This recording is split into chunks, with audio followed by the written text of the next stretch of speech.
Here are ground pistachios that are going to go into our dry mix, which is baking soda, cake flour, baking powder, and some salt.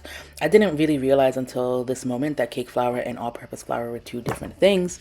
Apparently, cake flour, and then there's also unbleached and bleached cake flour. I can't say bleached. Cake flour. And it really goes to texture, which I learned about when I was making this cake. Unbleached, I think, is more for things you want crumble with, and bleached is for things you want to be more moist. So spooning and trying to level, you're going to see me pour cake flour all over this counter because I would like to see people who can pour flour and not spill it everywhere, but that is not I. So we're getting our dry ingredients ready, putting them all together, combining them with the pistachios, mix with the whisk to get them combined. Now we're creaming our butter and our sugar together. So I usually substitute monk fruit sweetener for some of the granulated sugar, so that is the lower sugar content in the cake, because we're trying to have some low sugar desserts in my house. And then we're separating the egg whites. You're gonna see me get some shell out of there because I am not well trained in doing the egg whites, so I'm doing my best. And this is home cooking, right? Like, I'm really not serving this to anyone but my family. I promise you my hands are clean, and we're doing our best to have a shell-free mix. So after I did the butter and the sugar, we get our egg whites ready. We're adding everything in to get it kind of put together. Then we put the eggs and the sour cream and the vanilla with the sugar and the butter together. So I'm just getting the things off the side of the bowl. That camera work is crazy, but I don't want to do that much work to split this clip because it's milliseconds, and I just don't feel like doing that. I'm gonna be frank with you. So there I am putting in the sour cream, which is essential to this cake for the moistness. My brother got me alcohol-free vanilla, which is beautiful, and then I also added in some almond extract in there as well. So moving really fast, getting things ready, reading the recipe a trillion times just to make sure I get it right. Shout out to Sally, who I'm going to tag in the caption of this YouTube video and also on my Instagram, because I just learned that she's also a self-taught baker, and I really have just loved her recipes and has helped me learn so much about the start of baking. As I was watching this video, I noticed the flour that was on the edge of this mixer, and it really bothered me, but I didn't notice it then. The recipe calls for optional food coloring. I put a little drop of food coloring just to help it with the green texture. You see I'm slowly pouring in the milk, and I'm fucking spilling it everywhere, but we're doing our best. So now we got the milk in there. We have the dry ingredients in there. Everything's mixed, mix on low speed. And now we're gonna get ready to pour them into the pans. I put the batter into this thing so that we can pour it more easily. And we're gonna go from there. Now the funny part about this piece is I was getting the parchment paper ready and I didn't realize I put the baking spray right in front of my camera. So what you can't see is me realizing that it's supposed to be cake rounds and not just a parchment paper. When I made a cake later the next week, I kind of did more of a circle and I was able to do that. But this is just me cutting away at the parchment paper, which I should have done before I put the batter in there. But you know, lessons learned, things happen.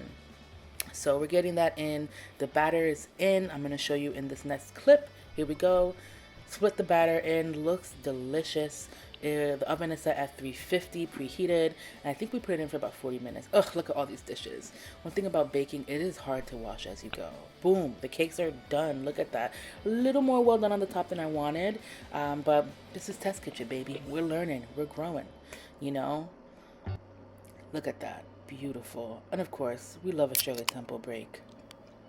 So here we are. When I was at the supermarket the other day, I found a peach syrup. So we have our cranberry Sprite, we have our Rose's grenadine, and then we have our Rose's peach syrup. It's just syrup and soda, but you know what? It's delicious. Y'all know I'm sober, and so this is a great way for me to just really have something refreshing during the process. So now the cakes are cooling. We're gonna make the cream cheese frosting. I'm not a huge fan of cream cheese frosting, but I really like this one, and I didn't put too much. So we have everything's at room temperature. I'm learning the importance of room temperature, and you'll really see the difference when you're creaming your butter and you're creaming your cream cheese, to really just see how much easier it is to get the consistency that you want. So we got cream cheese, we got some butter. If you're watching Test Kitchen, you will see my dad in the background. He loves to come into the kitchen for a snack. So in this whole part, he's just snacking. He knows I'm recording, but he got to get his snack on. So shout out to my dad. He will be a guest star, a hidden figure in the background of most of my videos, because it's his kitchen. So, he be in there. So you see me getting ready with the powdered sugar, the confectioner sugar to go in. That really I'm learning is goes into most frosting. I guess the science with the difference between the granulated and the powdered and the way it combines with the frosting is really nice. One of the first times I made frosting, I made it with salted butter. Disaster. Absolutely disgusting. But we are learning and growing and moving. So we're just kind of scraping down the sides as we build our frosting. Look at that beautiful, beautiful frosting. And shout out to stand mixer. So there we go. Our done cakes and our frosting. We're waiting for them to cool. Now we flip them. You see it kind of broke a little bit. That was my fault, because when I flipped it out of the pan, I kind of didn't do it fast enough. And you see the parchment paper made indentations on the side of the cake. That's why I'm learning how to do the parchment paper differently, and also I need to get some parchment paper cake rounds that are just that. I didn't shave off the tops because, again, this is a cake for home. I really was not going to go through all of that, and my frosting skills are all right. There's gonna be a part in this video where you're like, you missed a spot, and you're absolutely right, but so what is what I'll say to that. So we're frosting real nice. I like to use the bigger spatula to get the frosting on, and then the thing I was using to kind of smooth it out. Now we're sprinkling what's left of our ground pistachios around, and on top of the cake. I was like, how am I gonna get it around the cake without getting frosting all over my hands? So I just got frosting all over my hands, and that's how it went. Then I started using a spoon. We learned a lot. And then that was when I went to go show it to my mother, my chief taste tester. This shot is a little blurry, but this is the cake. Oh, they see now we're in focus. Then we got a good picture. But of course, my camera died when I was recording cutting the cake. So these are some blurry pictures of me with the cake, and you're gonna see this slice.